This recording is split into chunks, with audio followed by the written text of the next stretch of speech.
Glória a Deus. Aleluia. Louvado e exaltado seja o nome do nosso Deus. Eu saúdo a igreja com a paz do Senhor Jesus. Amém. Maravilha. Fique de pé, pega a Bíblia, a palavra do Senhor. Livro de Josué. Glória a Deus. Aleluia. Capítulo de número 6, versículo de número 22. Livro de Josué, capítulo de número 6, versículo de número 22. Aleluia. Jericó é destruída e Raabe é salva. Aleluia.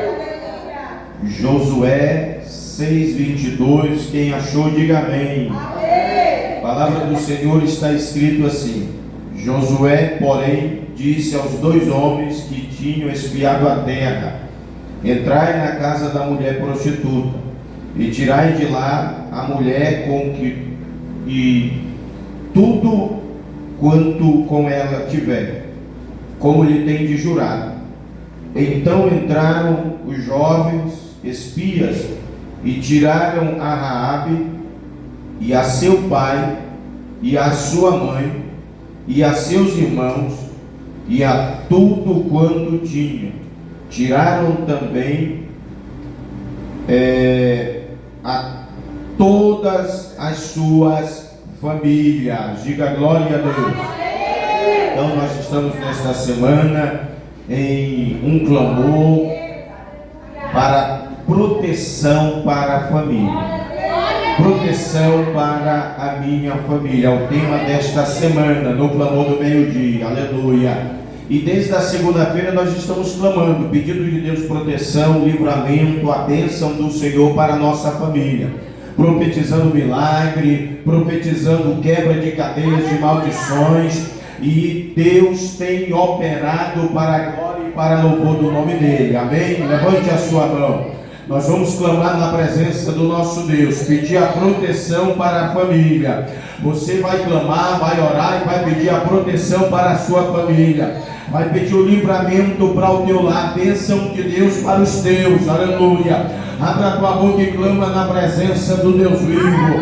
Clama na presença do Eterno. Clama na presença do Deus que salva, o Deus que cura, o Deus que liberta, o Deus que transforma. Clama na presença do Deus glorioso, aleluia, que está muito interessado em livrar tua casa, em livrar tua família. Clama na presença do Deus forte, aleluia, que está muito interessado em livrar e abençoar os teus parentes, aleluia. Pai, nós oramos a Ti, suplicando graça, suplicamos a tua bondade, a tua compaixão, te suplicamos o teu socorro para nós e para a nossa casa. Socorre do Senhor, socorre os nossos familiares, socorre a nossa parentela. Guarda, Senhor amado, aquela residência.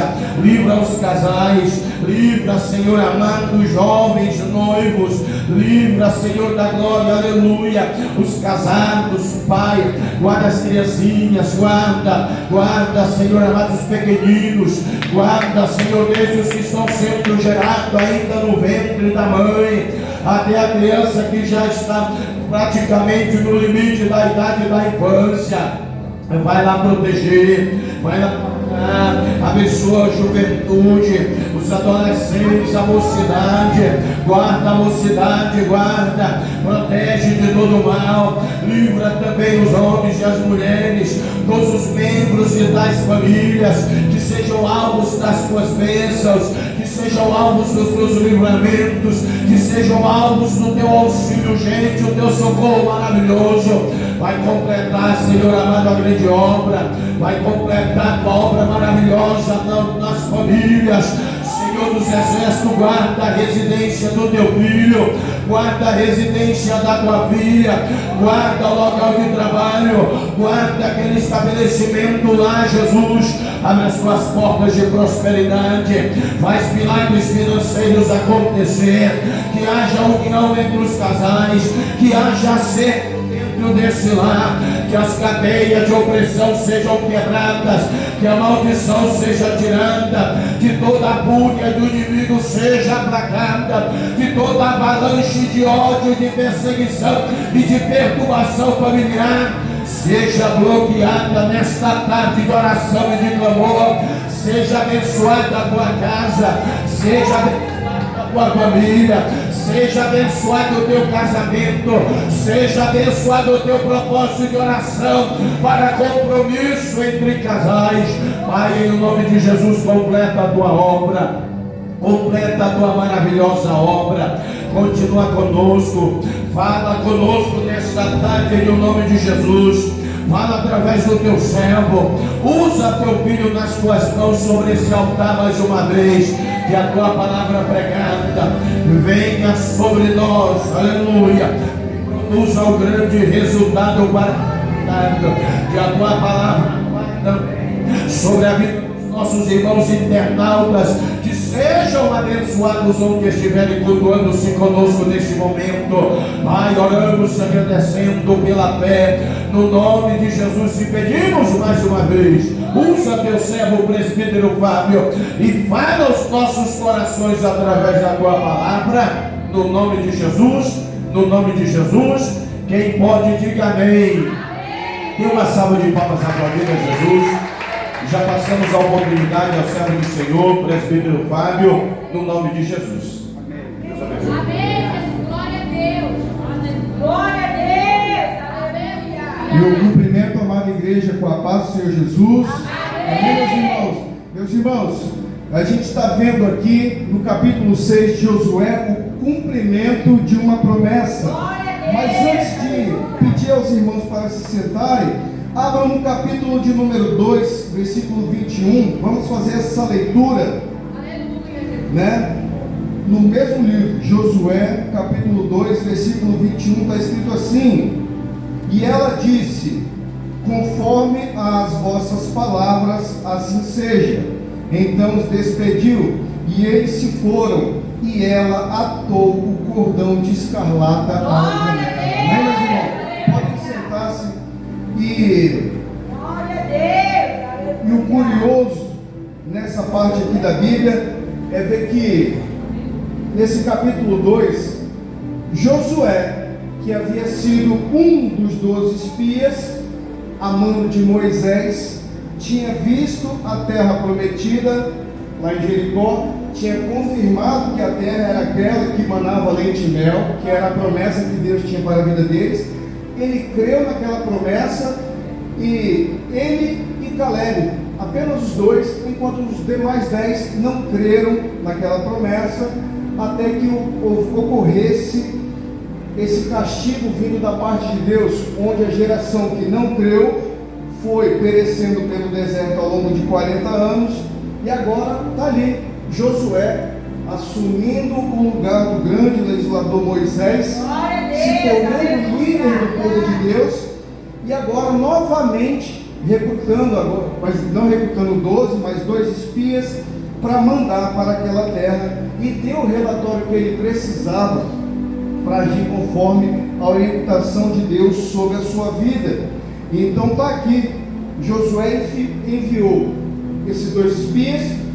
Eles estiveram na casa da meretriz Raabe, e Raabe, quando o rei daquela localidade descobre que haviam 2 estrangeiros naquela terra, se preocupa, manda chamar aquela mulher, e aquela mulher faz de tudo para proteger aqueles homens, e a partir daí ela faz isso, né? Ela crê na promessa daqueles homens de que nada aconteceria na casa dela se ela ajudasse o povo de Deus. E aí a gente observa na palavra, irmãos, que por mais que tudo parecesse impossível, como seria possível aquele povo derrubar? Raabe acreditou naquela promessa, que aquele povo, pelo poder de Deus, tomaria aquela terra. E então aquela mulher começa a agir dessa forma, e ela é assim mencionada até pelo apóstolo Paulo, lá no livro de Hebreus. Nós podemos ver no capítulo 11, quando fala da galeria dos heróis da fé, que pela fé Raabe, a meretriz, não pereceu com os incrédulos, acolhendo em paz os espias. Aqui o apóstolo menciona o ato de fé dessa mulher. E depois, no livro seguinte, em Tiago 2:25, Tiago menciona que a fé sem obras de nada se aproveita. Ele menciona Raabe. E de igual modo, Raabe, a meretriz, não foi também justificada pelas obras quando recolheu os emissários e os despediu por outro caminho, né? Então aqui a gente vê o que a palavra de Deus diz sobre essa mulher. E o que essa mulher tem de tão importante? Essa mulher foi uma mulher que se posicionou. Ela se posicionou diante de Deus, e a vida dela e de toda a sua família foi transformada pelo poder de Deus. Basta irmãos, se posicione para que haja uma mudança verdadeira na sua casa. Se a sua casa é uma casa de pessoas que consomem bebida alcoólica, quando você se posiciona a não consumir, os seus irmãos vão aprender com você, os seus pais vão aprender com você, e Deus usa o mais improvável da casa para fazer um milagre na sua vida. Então nós podemos ver que através de uma pessoa posicionada, irmãos, e na obediência, Deus transforma vidas. Da mesma forma, igreja, que se uma pessoa não se posiciona, também a casa pode ruir.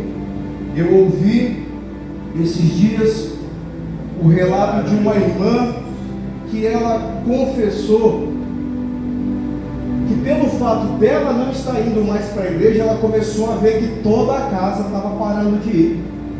Todos os demais estavam parando de ir. E o que acontece quando você entra nessa espiral de desobediência? Você vai perdendo força. Você vai perdendo força. Você começa a não ter mais aquela vontade de estar na igreja, de congregar com os irmãos, e aquilo infecta toda a sua família.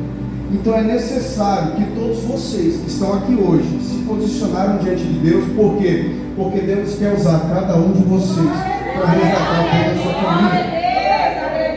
E a gente aprende no comportamento dessa mulher, especialmente a respeito da obediência dela. Tratava-se de uma obediência exata. O que foi lido aqui? E ela atou o cordão escarlata à janela. Não foi o cordão dourado, não foi o cordão verde, nem o cordão azul, foi o cordão de escarlata. A obediência dela foi exata. A obediência dela foi exata e na medida. E tem pessoas que podem ver vocês, irmãos, com um compromisso grande com a obra do Senhor. Para que você vai sempre lá? Você está se posicionando, né? Aí fala, você é zeloso demais, está lá o tempo todo. E aí você responde, é porque eu sirvo a um Deus que é zeloso demais para comigo. Eu preciso estar posicionado diante dele. Irmãos, o zelo, ele é imprescindível. Veja bem, Deus havia falado o que para Moisés? Fale a rocha e ela dará água ao povo. Moisés, irritado com o povo, não falou e bateu na rocha. O que aconteceu? Custou muito caro para ele. Ele não entrou na terra prometida. E nós estamos falando de Moisés, irmãos. De Moisés. E quando Deus, anos depois, levantava o primeiro rei de Israel, Saul, foi dado várias ordens para Saul, e Saul sempre cumprindo pela metade, sempre achando que podia fazer melhor do que Deus havia determinado a ele. E aí o que acontece com aquele homem? A presença de Deus sai dele, e ele se apega única e exclusivamente ao trono, porque a obediência dele não foi exata, irmãos. Ele não fez aquilo que Deus o havia ordenado que fizesse. E nós que somos crentes, cristãos, nós devemos ser vistos como os soldados de Cristo. Então, por isso, como exímios, obedientes à sua palavra. Só que nós vemos hoje que apesar do meio evangélico estar crescendo, cada vez menos as pessoas sabem sobre a Bíblia. Nós somos servos de Cristo, soldados de Cristo, e não sabemos 2 versículos decorados da Bíblia, do livro que é a nossa regra de fé, do livro que é o manual deixado por Deus de como nós devemos nos comportar aqui nessa terra. Glória a Deus. Nós não sabemos nem 2 versículos decorados. E se eu não sei, irmãos, se esse versículo não está vivo na minha mente, como é que eu vou agir como um verdadeiro cristão? Verdade. Aí eu acabo dando um mau testemunho, e as pessoas começam a ver aquilo e falar, me tornar crente que nem ele. Por quê? Se a vida dele em nada difere da minha, se ele não é, né, age da mesma forma que eu agiria, se ele é tão nervoso quanto eu, se ele é tão imoral quanto eu, por que que eu deveria? Eu lembro que foi feito um teste com muçulmanos, pedindo para eles dizerem pelo menos 6 versículos do livro que eles consideram sagrado, pelo menos 2, né? Eles diziam 6, 7, 8, e quando falavam com os cristãos, abordavam cristãos aleatórios na rua, não sabiam falar sobre 2 ou 3, e nós precisamos fortalecer isso nos jovens, para que os jovens sejam maiores e melhores que seus pais.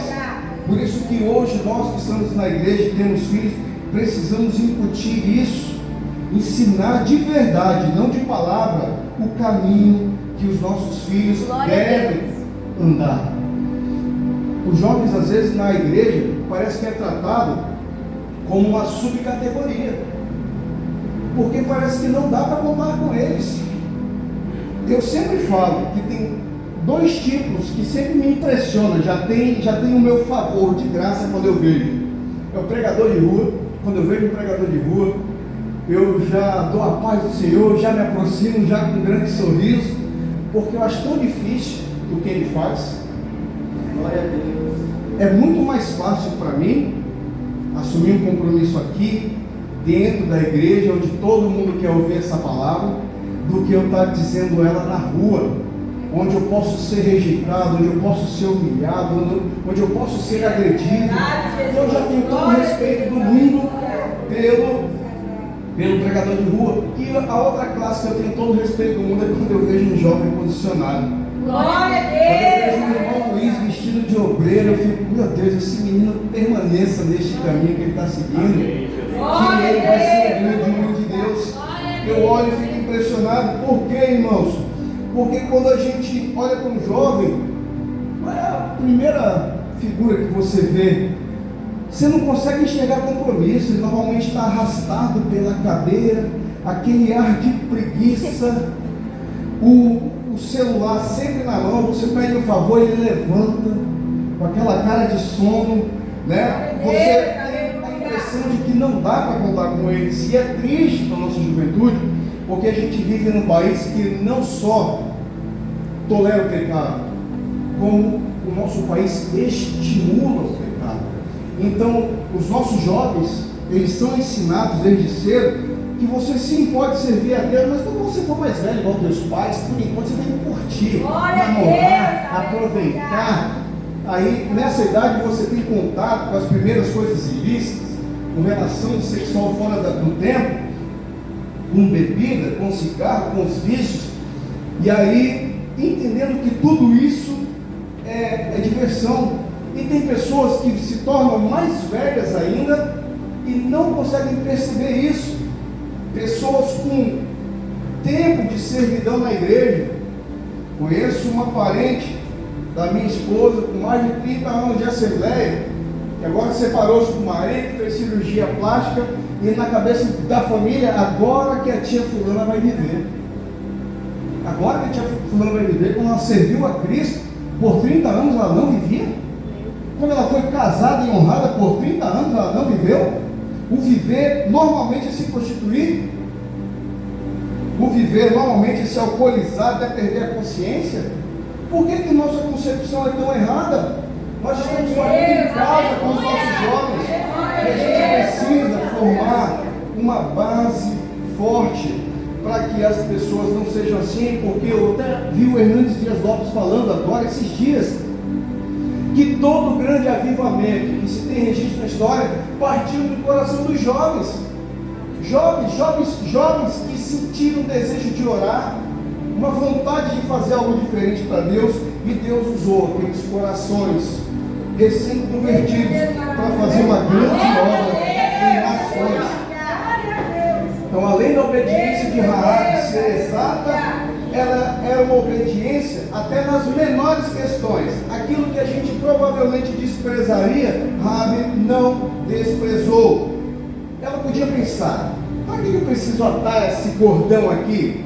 Eu não preciso de nenhum sinal externo para dizer, porque eu creio nesse Deus de Israel. Eu já não recebi os espias dentro de minha casa, eu já não protegi eles no teto, eu já não mandei eles para outro lugar onde não fosse de encontro aos guardas reais, eu já não fiz tudo isso. Para que eu preciso desse sinal externo visível? Por que eu preciso amarrar esse cordão aqui? Acontece, irmãos, que esses sinais externos se apresentam na nossa vida como ordenanças capazes de serem cumpridas para que se cumpra mais ainda a vontade de Deus em nossas vidas. A gente não entende que todo aquele que crê ser batizado será salvo. Crê e for batizado. Eu creio em Deus, eu creio no universo, numa força poderosa que eu preciso ser Deus, mas isso daí é suficiente para a minha salvação. Tem certeza, irmãos? Não é o que está escrito na palavra de Deus, não. Eu devo cear com meus irmãos. Hoje em dia, o pessoal gosta de pregadores da internet, e aí tem pregadores que oferecem até a ceia na sua casa, para você acompanhar o culto pelo teu celular, ou pela TV, ou pelo computador, e aí a ceia chega lá na sua casa pelos correios. Aí você vai congregar virtualmente.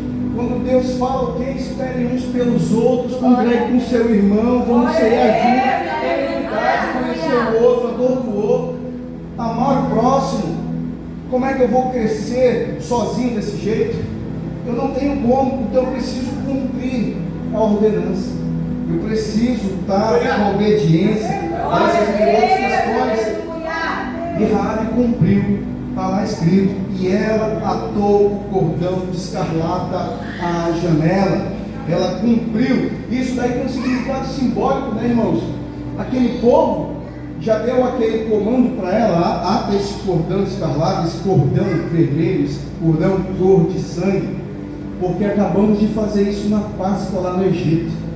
A gente também pincelamos de sangue de cordeiro os umbrais das portas. E esse foi o sinal para que o anjo da morte não ceifasse nossos filhos, para que houvesse vida e proteção na nossa casa.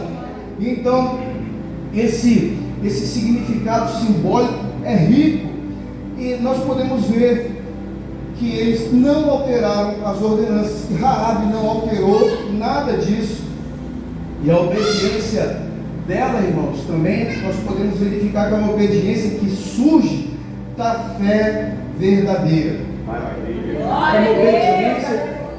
Eu posso obedecer meu pai por amor a ele, ou eu posso obedecer meu pai porque ele vai me arrebentar de porrada se eu não obedecer a ele. E o filho, irmãos, que Deus quer, não é aquele filho que obedece pelo medo de ir para o inferno.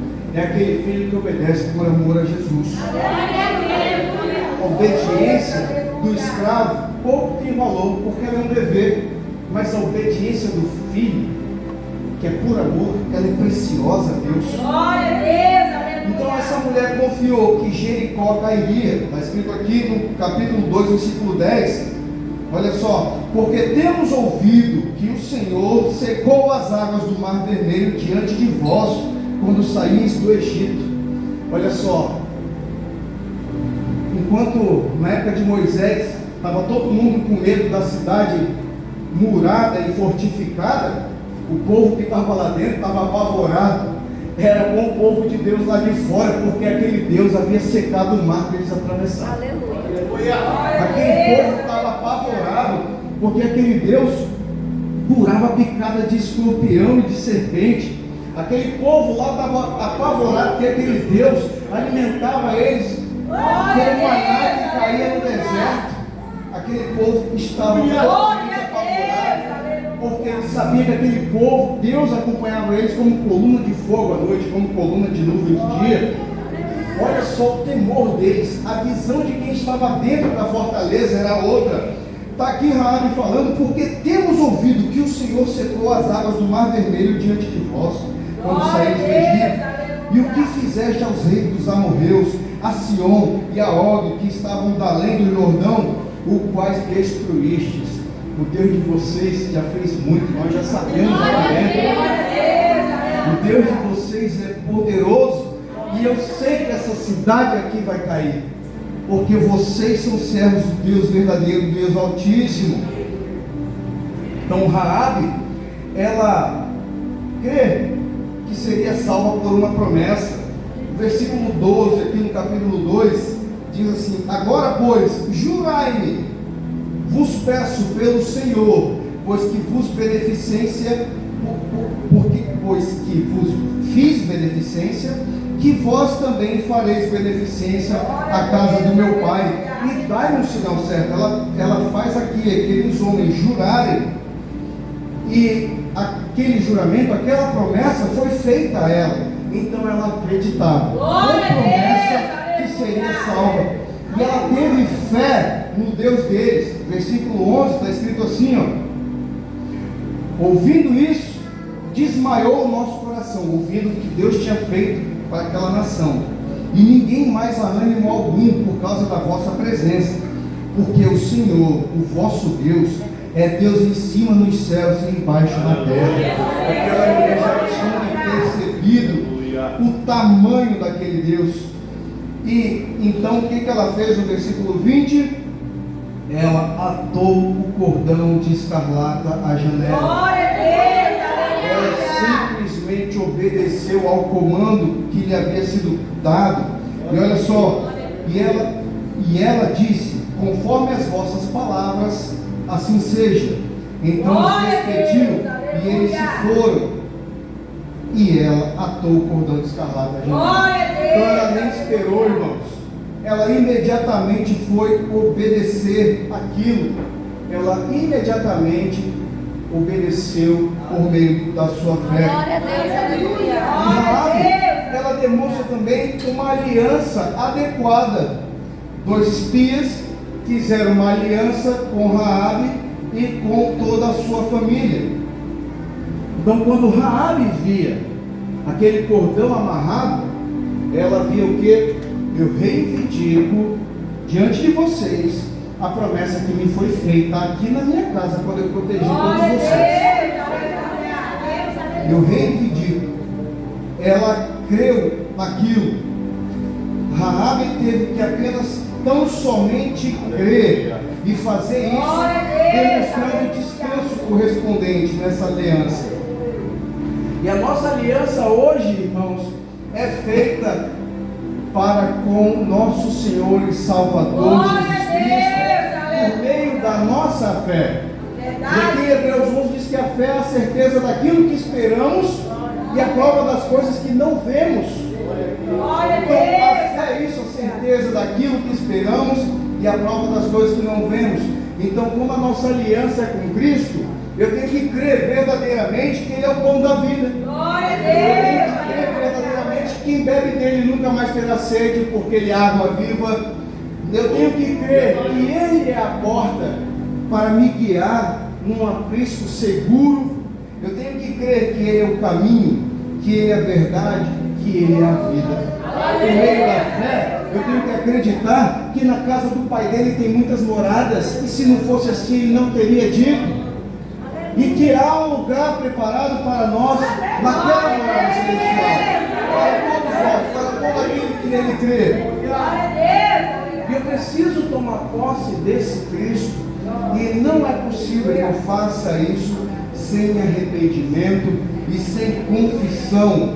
porque se eu não faço isso, eu não tenho como receber esse Cristo, nem esse Cristo me receber. Eu preciso atar esse cordão de forma visível na minha casa, para que Deus então alcance toda a minha família. Eu preciso cear com meus irmãos. Eu preciso, o Senhor Jesus fala o quê? Façam isso em memória de mim. Eu preciso celebrar a viva memória dele e fazer isso com o coraçãozinho descansado. Nosso coração que é sempre aflito, a gente que quer fazer sempre com as nossas mãos. Olha aqui, Raabe, ela só tinha uma missão: trazer pai, mãe e irmãos para dentro de casa. Então, para isso ela se posicionou. No mais, ela não pediu favor de ninguém. Ela esperou no Deus de Israel. Raabe se apropriou da sua promessa e Deus cumpriu na vida dela. Terceiro ponto para a gente caminhar aqui para o encerramento, irmãos, é que Raabe faz uma declaração aberta, um sinal público.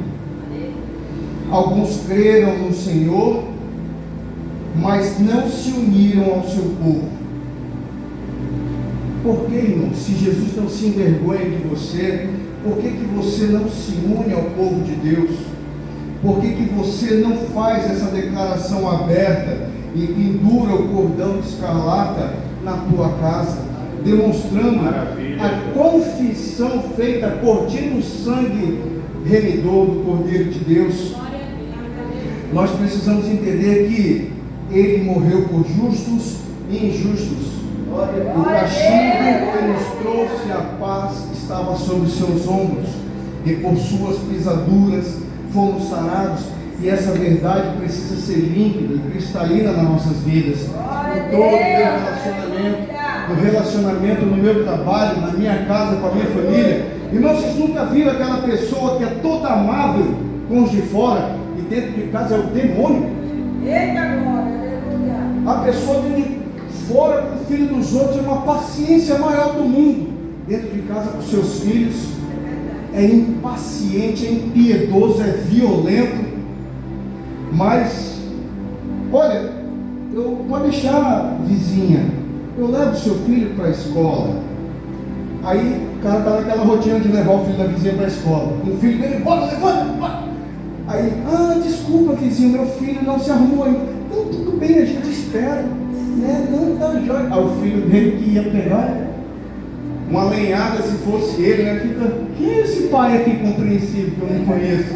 Por que ele não é assim comigo? Por que nós somos bondosos para com os de nossa casa, daqueles que estão convivendo com a gente, daqueles que congregam conosco? Nós precisamos, irmão, é verdade, porque às vezes a gente fala assim, o pastor Elvis e a missionária Ellen têm defeitos, tem, como o diácono Fred, como o presbítero Fábio, como a irmã ele, todos nós temos. Então eu não posso mirar no defeito do pastor Elvis para não vir congregar. Mas uma coisa é verdadeira, irmãos. Nós também não precisamos, não devemos usar tudo isso sempre como uma verdade absoluta e imutável. Por quê? Porque eu tenho que olhar os frutos da igreja que eu frequento. Eu tenho que olhar. Se o meu pastor é aquele que a ovelha está só uma atriz, tranquila, passando e passou na frente dele e deu um chute nela para agredir, irmãos, aí não é porque a gente tem que focar em Deus. Não importa não se o pastor deu um bicudo na costela da ovelha, não tem problema não, irmãos. Porque nós precisamos ser parecidos com Jesus Cristo. Se o meu pastor é parecido com Jesus Cristo, é complicado. Se o meu irmão com quem eu congrego não é parecido com Jesus Cristo, é complicado. Temos sim defeito, irmão. Mas quando o irmão te estende a mão para te dar a paz do Senhor e você não consegue olhar para ele e devolver a paz do Senhor, tem alguma coisa errada comigo. Eu preciso ter essa compreensão de que preciso refletir Cristo em mim e trazer essa verdade sobre a minha vida. E para finalizar, irmãos, Raabe demonstrou uma casa dedicada. Era a única casa que tinha. Hoje em dia tem algumas casas aí que tem monitorado eletronicamente, né? Então, olha, essa casa tem segura, essa casa tem vigilância. Lá em Jericó só uma casa tinha esse adesivo. Era a casa de Raabe. Aquela casa estava segura. E como era de verdade a casa de Raabe antes dessa aparição? Como era? O pai dela amava, morava com ela, ou tinha vergonha de ter uma filha meretriz? Como era a relação da mãe? A mãe que também apoiava, não apoiava? Como era? Irmãos, nós não sabemos. Eu só sei que por meio do posicionamento de Raabe, que era todo errado, igual eu e você, a casa dela toda foi salva pelo Senhor. Então na minha casa tem que ter oração em família, irmãos. Preciso reunir a família. Lar e igreja precisam andar juntos. Não é só para ter oração dentro da igreja, mas na família também. O meu lar precisa ser uma casa com leitura, com louvor, com oração e com adoração ao Senhor. E você, que é homem, se casou, parabéns. Essa responsabilidade é especialmente sua para liderar a sua família em Cristo Jesus. Glória a Deus. Nós precisamos adquirir esses hábitos espirituais saudáveis. E todos que estavam dentro da casa de Raabe foram salvos. Todos. Ore, irmãos, para que Deus salve e alcance todos aqueles. Seu filho que está perdido, sua mãe que é alcoólatra, o seu pai que é um viciado. Ore, irmãos, que Deus vai resgatar por amor a ti, pelo seu posicionamento, e não deixe de adorar o Deus que vocês servem. Nós precisamos selecionar para o meu lar ser saudável as companhias e o que a minha família consome. Eu não posso deixar as minhas filhas o tempo todo assistindo o que quer, vendo o que quer, porque antigamente as famílias não havia divórcio nas famílias. Aí as pessoas começam a fazer propaganda sobre divórcio, chamado novela. Na novela eles fazem aquele casal, o cara violento, a mulher submissa.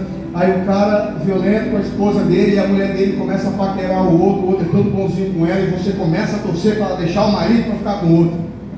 E aí isso daí vai te contaminando, irmãos. Uma vez eu assisti um seriado com a minha esposa chamado Grey's Anatomy. Só consegui assistir a primeira temporada, tem umas 12. Irmão, ninguém é ninguém.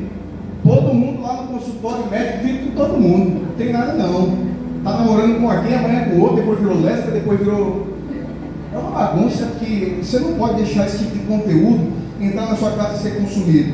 Eu só sei que no final desse livro de Josué, este homem aqui que sucedeu Moisés, ele dá uma declaração que toda a igreja conhece. Aleluia. Eu e minha casa serviremos. Ei, irmãos, não é eu e minha casa iremos à igreja aos domingos. Não é eu e minha casa faremos uma boa ação aos sábados. É serviremos ao Senhor. Sejam servos do Senhor, meus irmãos. E vocês vão ver a vida de vocês transformada igual de Raabe. E Raabe está aí, ó, de meretriz, uma mulher que se posicionou. Ela está lá em Mateus capítulo 1, da genealogia do rei Jesus, do Cristo.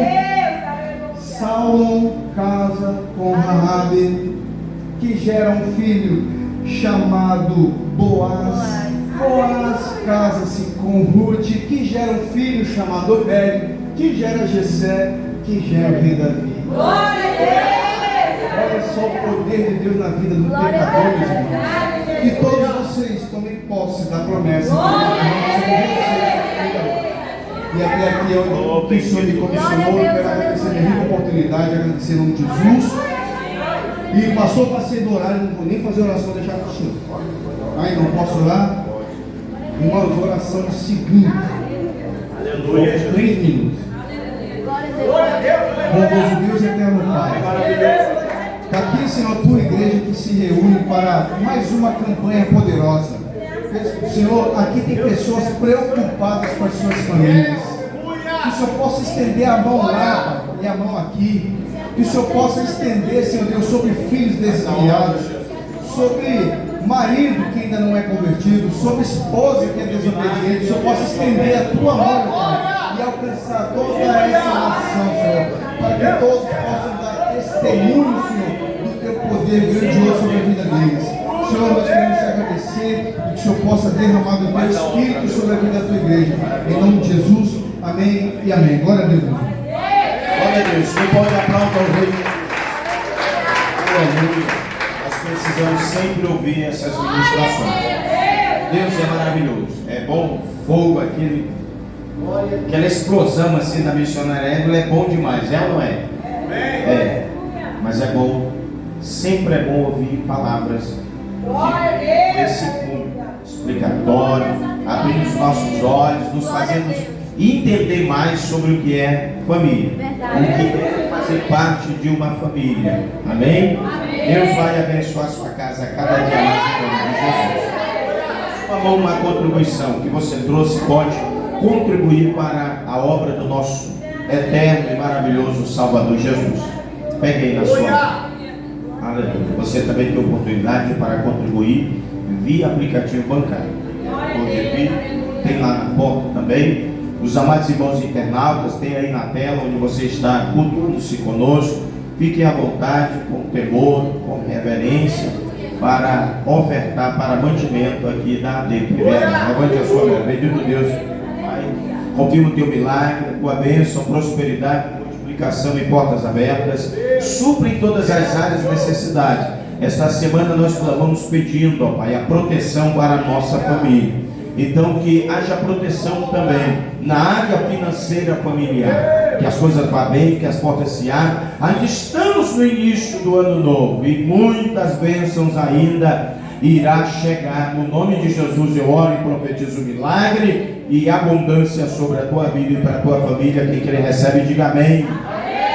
Sai do seu lugar, vem em frente, coloque no altar. Deus te abençoe, que Jesus te prospere abundantemente cada dia mais em tudo por tudo. Deus abençoe a vida do presbítero Fábio, seu lar, sua família, ministério de maneira geral, no nome de Jesus. Amém?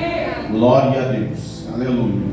E eu quero estar pedindo oração para os irmãos em favor da minha saúde, tá, irmãos?